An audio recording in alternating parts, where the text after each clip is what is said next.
তো আপনার খুঁজে পাগল হয়ে গিয়েছি ইয়া রাসূলুল্লাহ, আপনি উঠুন, আমরা আপনাকে নিতে এসেছি। বিশ্বনবী সাজদা থেকে মাথা উঠালেন না। তারপর হযরতে আবু বকর রাদিয়াল্লাহু তাআলা আনহু বিশ্বনবীকে বললেন, ইয়া রাসূলুল্লাহ, আপনি উম্মতের জন্য এত কান্না করতেছেন, হুজুর আপনি মাথা উঠান। আমি আবু বকর তামাম জিন্দেগির ইবাদতগুলো আপনার উম্মতের জন্য সঁপে দিলাম, তারপরও আমার নবী মাথা উঠান না। তারপর হযরতে আবু বকর এবং হযরতে ওমর রাদিয়াল্লাহু তাআলা আনহু বাড়ির দিকে আসলেন। পথে হযরতে আলী রাদিয়াল্লাহু তাআলা আনহার সাথে সাক্ষাৎ হয়। তারপর হযরতে আলীকে আবু বকর ও হযরত ওমর বিস্তারিত সবকিছু বললেন। তারপর হযরত আলী বাড়িতে গিয়ে মা ফাতেমা এবং হাসান হুসাইনকে নিয়ে নবীজির গুহার মধ্যে চলে আসেন। এবার হযরতে ফাতেমা আমার নবীকে লক্ষ্য করে বললেন, আব্বাজান, আপনি কেমনে পারলেন আজকে 3 দিন যাবত আমাদেরকে ভুলে থাকতে?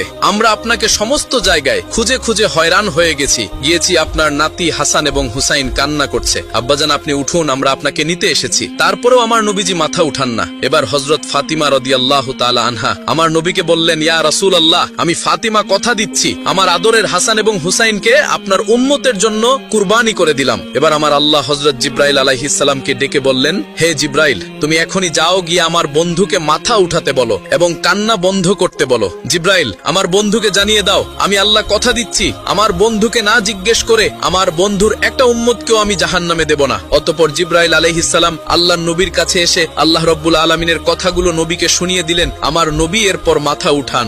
একদা উম্মে আইমান কোনো এক দরকারে হযরত ফাতেমা রাদিয়াল্লাহু তাআলা আনহার বাড়িতে যান। ফাতেমা রাদিয়াল্লাহু তাআলা আনহার দরজার সামনে গিয়ে উম্মে আইমান ডাকতে থাকেন, কিন্তু ভিতর থেকে কেউ কোনো কথা বলছে না। উম্মে আইমান আবার দরজায় নক করলেন, কিন্তু ভেতর থেকে কেউ দরজা খুলছে না। তারপর উম্মে আইমান দরজার ফাঁক দিয়ে ঘরের ভিতরে তাকিয়ে দেখলেন হযরত ফাতেমা রাদিয়াল্লাহু তাআলা আনহা রুটির জাতা পিষতে পিষতে ঘুমিয়ে পড়েছেন, আর তার খাটের উপরে একজন মহিলা বসে তাসবিহ পাঠ করছেন এবং আরেকজন মহিলা হযরত হাসান ও হুসাইন রাদিয়াল্লাহু তাআলা আনহুমাকে দোলনার মধ্যে দুধ খাওয়াচ্ছেন। এই দৃশ্য দেখার পর উম্মে আইমান মা ফাতেমার বাড়ি থেকে চলে গিয়ে নবীজির দরবারে এসে প্রবেশ করেন। নবীজিকে সালাম দিয়ে উম্মে আইমান নবীকে বলেন, ইয়া রাসূলুল্লাহ, আমি কোনো এক দরকারে ফাতেমার বাড়িতে গিয়েছিলাম, তার ঘরের মধ্যে আমি এমন দৃশ্য দেখতে পেলাম। তারপরে নবীজি উম্মে আইমানকে বললেন, আমার মেয়ে ফাতেমা রুটির জাতা পিষতে পিষতে ক্লান্ত শরীর নিয়ে ঘুমিয়ে পড়েন, কিন্তু তখনও তার তাসবিহ পাঠ করা বাকি ছিল।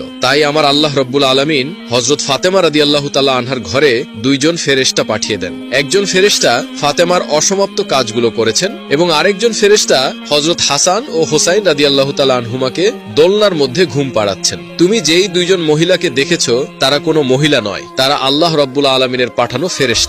তখন উম্মে আইমান এই কথা শুনে আল্লাহু আকবার বলে নবীজির দরবার থেকে বের হয়ে পড়েন। আর কিছুদিন পর বিশ্বনবী হযরত ফাতেমা